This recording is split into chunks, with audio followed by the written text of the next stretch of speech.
Assalamualaikum, kembali lagi dalam channel The Tulen. Aku Jasmine bin Muhammad Zain. Thank you kepada siapa yang dah subscribe. Siapa yang belum subscribe, feel free and you are welcoming to subscribe this channel. Untuk video kali ni, aku nak bawa korang semua join aku punya journey macam mana aku nak set up a fly cam dalam MCP. Basically dalam MCP kita akan ada kamera yang static dan kamera yang portable. So portable ni basically orang akan panggil a fly cam. Normally aku akan set up fly cam aku ni pakai mirrorless camera ataupun DSLR, a fixed lens ataupun a zoom lens. Fixed lens biasanya is a ultra wide ataupun wide. Aku nak bagi perspektif yang berbeza daripada yang static lah. Biasanya setup aku akan bersama dengan gimbal lah. Quite bulky dengan image transmitter dan everything lah. Untuk video kali ni aku nak explore Osbot Tail A. Dia jadi a fly cam untuk setup MCP.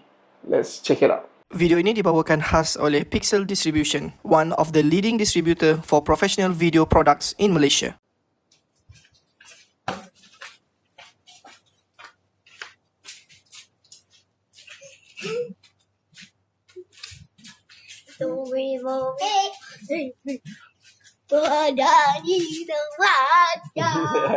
Buat su.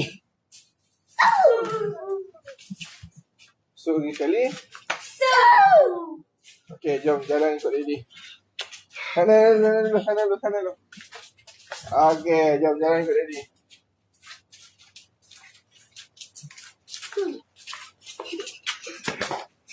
Okay, lari sana. Lari.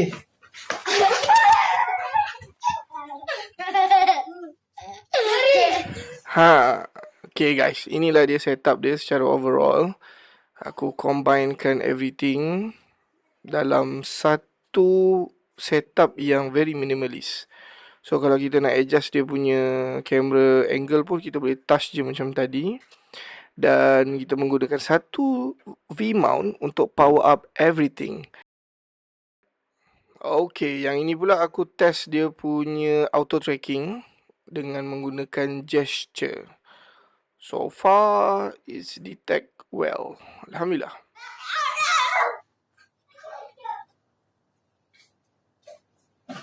Okay, dah. Okay guys, jom kita pergi tengok pula step by step macam mana aku build this kind of setup fly cam using Osbot Tail A. Osbot Tail A ni dia ada built-in battery dan dia boleh juga power up menggunakan USB-C yang datang daripada V-mount tadi. Basically aku ada L bracket yang boleh attach dengan V-mount. So aku masukkan ke dalam itu. Kemudian aku menggunakan L bracket yang daripada small rig ni untuk aku attach dekat belakang tempat letak V-mount tu. Ini untuk aku nak letak dia punya handle lah basically.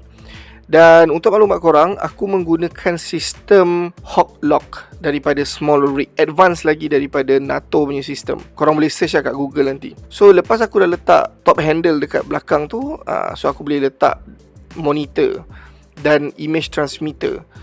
Ni sebelum aku ada Pyro 5 lagi. Kalau ada Pyro 5 lagi minimalist punya setup. So lastly aku perlu letak V-mount sahaja dan basically itulah setupnya.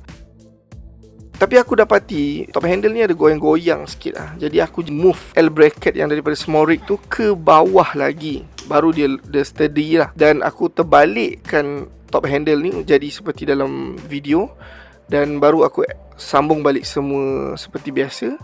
Dan last kali adalah cable it up everything dan settle.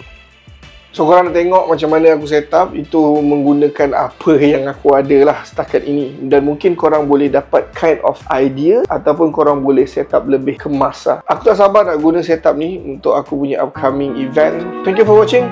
Aku Jasmine bin Zain. Assalamualaikum. Impian menjadi filmmaker sejati dari hati ke lensa kisah jadi reality. Review ikhlas daripada pakar hakiki, bukan sekadar trend tapi tiada inti. Review dengan pengalaman dan ilmu, The Tulen by Tulen Signature. Jom subscribe sekarang. Oh na na na na na, The Tulen.